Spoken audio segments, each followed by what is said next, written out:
করছে, ভবিষ্যতে খেলায় যেন এরকম না ঘটে, তাহলে আমি আর খেলা পরিচালনা করবো না। তোমরা আনন্দ নিয়ে খেলছো না, আনন্দটাই যেন থাকে তোমাদের সাথে, যেন আমরা একটু হাসি খুশি থাকতে পারি, আমরা যেন একটু আনন্দ প্রকাশ করতে পারি, ঠিক আছে? আর খেলার ভিতরে কল দিতে গিয়ে বা কল দিতে গিয়ে যদি রেফারি কর্তৃক কোনো রকম ত্রুটি হয় অথবা দেখার ভুল হয় অথবা কল দিতে গিয়ে অন্য একটা দিয়ে ফেলছে, এরকম হয়ে যেতে পারে। তারা তো হিউম্যান বিং, তারা তো রোবট না, মেশিন না, তাই না? তো এগুলো তোমরা মনে রাখবে না। আর খেলার ভিতরে একজন একজনের ধাক্কা টাক্কা দিলেও এটা আবার মানে মনে রাখবে না, এটা খেলার ভিতরে তো ধাক্কা দিয়ে কিন্তু হবেই, তাই না? হ্যাঁ, এটা খেলার মাঠেই শেষ, খেলার মাঠ শেষ, এরপরে আবার ভাই আমরা, ঠিক আছে? তো আমার কথা এই পর্যন্তই। আর এখানে তোমাদের পুরস্কারের আয়োজন করা হয়েছে, এটা হলো ডেমো, জাস্ট ফুটবল খেলার যেটা রেপ্লিকা হিসেবে রাখা হয়েছে। এটা তোমরা ভাঙবা না, ছবি তুলে আবার সুন্দর করে জমা দিয়ে দিও চিকিৎসা অথবা হারিস সাহেবের কাছে অথবা সানা সাহেবের কাছে জমা দিয়ে দিও। আর যে গিফটগুলো আছে তোমাদের জন্য যেটা আয়োজন করা হয়েছে সেই গিফটগুলো তোমরা নিয়ে যাবা।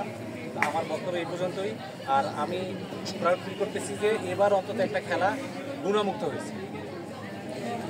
নামাজ সকালে পড়ে নাই, কিন্তু তারপর কবিরা গুণ তো হয়নি, ঠিক আছে? অন্তত টাইস করে বা এই যে স্কিন প্যান্ট করে খেলছে সবাই, দেখতে স্মার্ট লাগছে।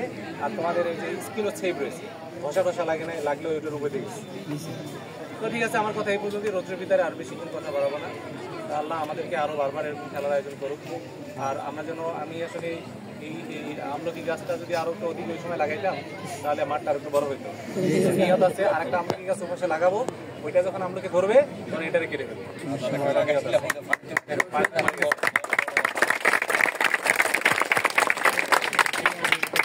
এখন কাটতেছি না, যেহেতু ফল দিচ্ছে, ফল দেওয়া গাছ কাটা আসলে উচিত হবে না। আর হলো আরেকটা বিষয়, এই যে যারা খেলছেন তাদের কাছে আমার থাকবে, আহ্বান থাকবে, খেলার কারণে যে পরিবেশ নোংরা হয়েছে সেগুলো আগামীকালকে আপনারা খেলোয়াড়রা যে দুই টিম জিতছেন, এই দুই টিমের 5-10 জন সবাই মিলে ঝুড়ি ভিতর থেকে ঝুড়ি নিয়ে আসা, বালতি নিয়ে আসা, পুরো ওইখান থেকে এই পর্যন্ত পুরা বোতল টোতল প্লাস্টিক যেটা আছে এটা আপনারা ক্লিন করবেন। এটাকে কি রাজি আছেন আপনারা? নাকি আমার ক্লিন করতে হবে? রবিবারে এসে এটা করে ফেলবেন, আমার আর বলার জন্য লাগবে, ঠিক আছে? তাহলে আগে কোনটা ডিসকাস করবেন? যারা খেলাতে ছিল প্রথমে পুরস্কার নেবে যারা খেলা পরিচালনা করেছে। আমি প্রথমে ডাকছি সানোয়ার ভাই, পুরস্কার নেন।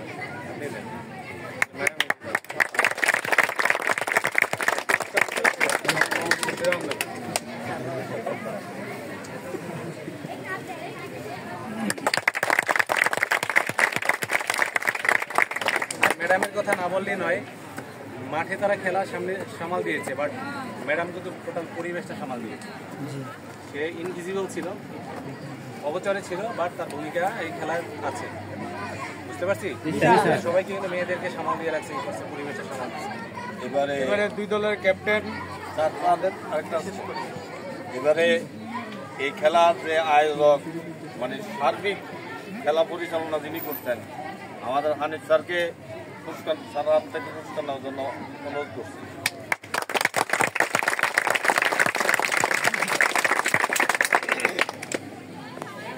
এবার দুই দলের ক্যাপ্টেন আমাদের টুর্নামেন্টের সভাপতি আমাদের সুপারিনটেন্ডেন্ট মহোদয় স্যারের হাতে পুরস্কার তুলে দেবেন।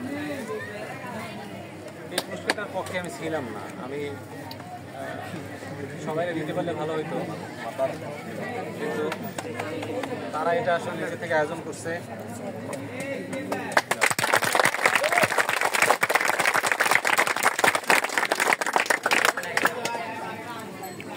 এবার যারা রানার্স আপ হয়েছে তারা একজন একজন করে পুরস্কার নিতে আসবে। প্রথমে আসবে সিয়াম হোসেন শুভ,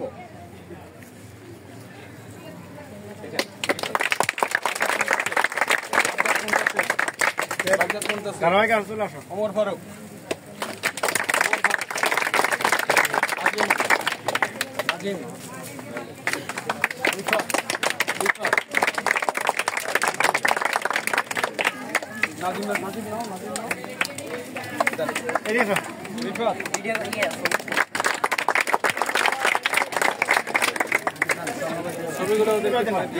ছবি তুলতেছে না, ভিডিও করলে ছবি তুলতে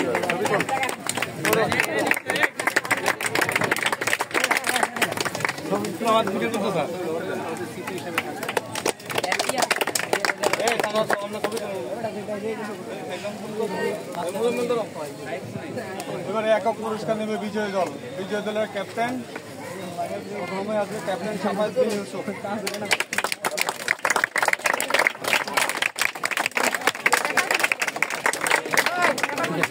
মেহরাজ হোসেন।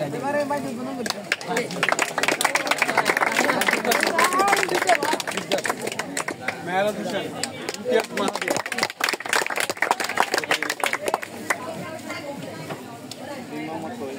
নীরব চন্দ্র সূত্রধর।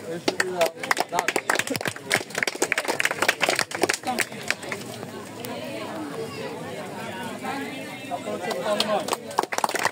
আমাদের আরেকজন প্লেয়ার তো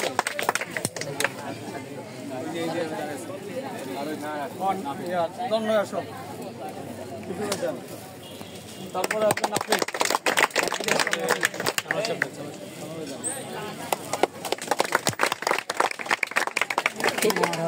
এবারে ট্রফি সিরামিক্সের যখন ভেঙে যাবে বাসায় নিজে এটা হয়তো আমাদের 2 কোটি টাকার জিনিসটা বাট দাম ছবি তুললো তুমি মূল্যায়ন হবে না বাসা নিয়ে যায় সুন্দর আর যদি আনন্দ করতে ইচ্ছে করে অন্তত এক সার্ভিস জিম্মায় রেখে তারপরে ট্রফি বিতরণ। প্রথমে রানার্স আপ দল ট্রফি নিতে আসবে।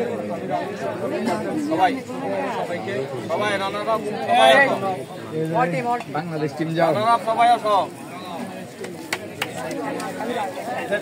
নিশান নিশান আরাফাত একা কষ্ট করতেছে আরাফাত একা হাতে খেলা দিচ্ছে তোরা চুপ করে আছো একাই শুরু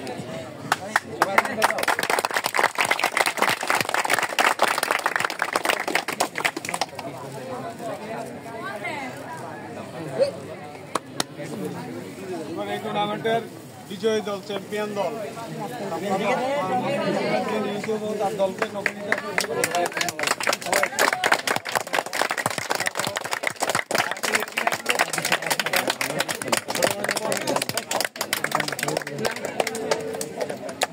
মানে